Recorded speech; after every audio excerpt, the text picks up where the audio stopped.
Enchanted Gardens Garden Tour Week 4. I just put together a quick video that I'll post today.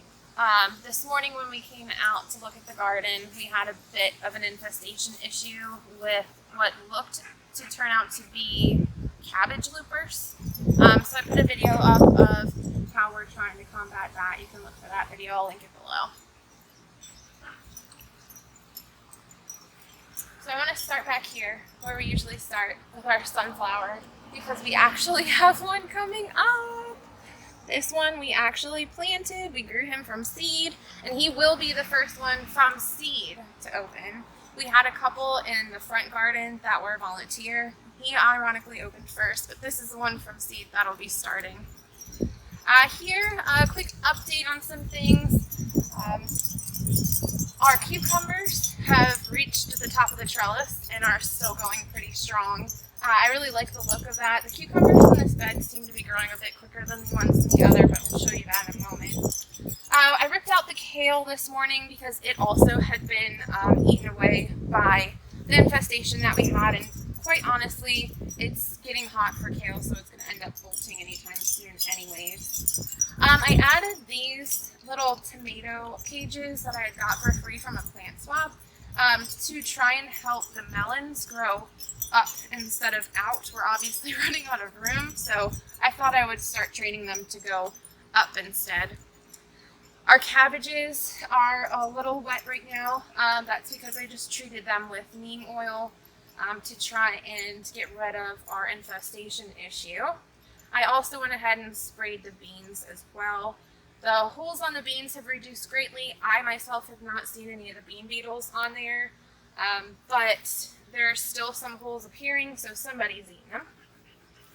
We pulled out some of our onions today, and then we still got our carrots going. They're getting bigger, and some of our beets are getting a lot bigger too. So we've got a couple of really big ones in here.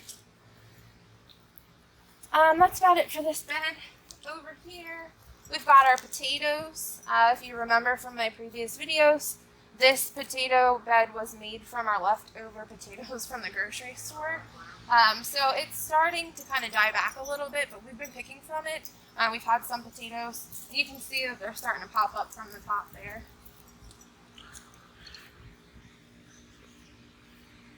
One of them looks like it's sprouting.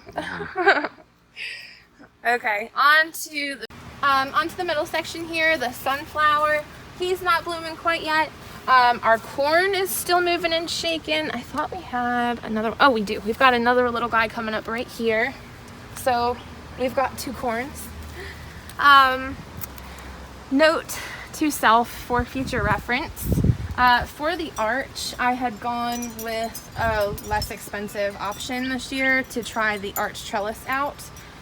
Next year, I would highly recommend just going for the cattle panels.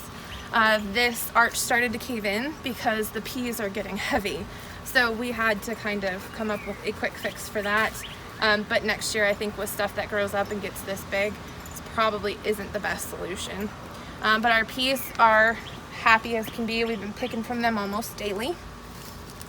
Then this side garden, the peas in the back here, I think that I'm going to leave these peas on and collect them for seed and just pick from the stuff on the trellis.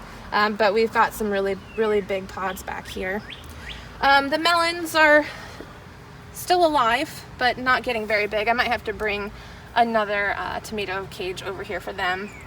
And we've got some carrots, it looks like. And these two tomato plants are the suckers that I rooted and planted.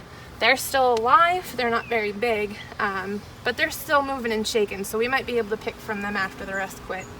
Our cucamelons are growing up, but we have not had any cucamelons.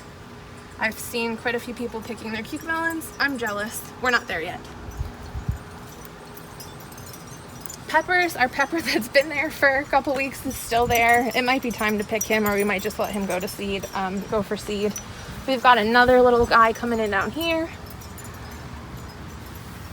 The tomato plants have started to produce tomatoes, and they gotten big enough to where we needed to cage them in as well.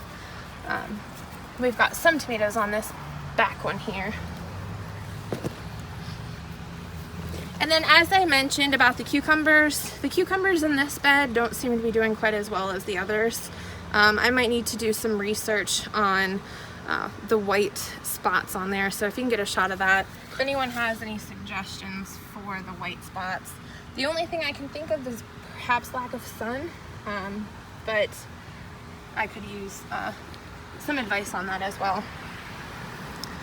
Other than that, we've got the stuff on the outside. These guys here were seeds that Tyler sprinkled in, and they just started to take off. So we've got another bean plant and pea plants that are growing up the fence line here. We've got some more beets in that one.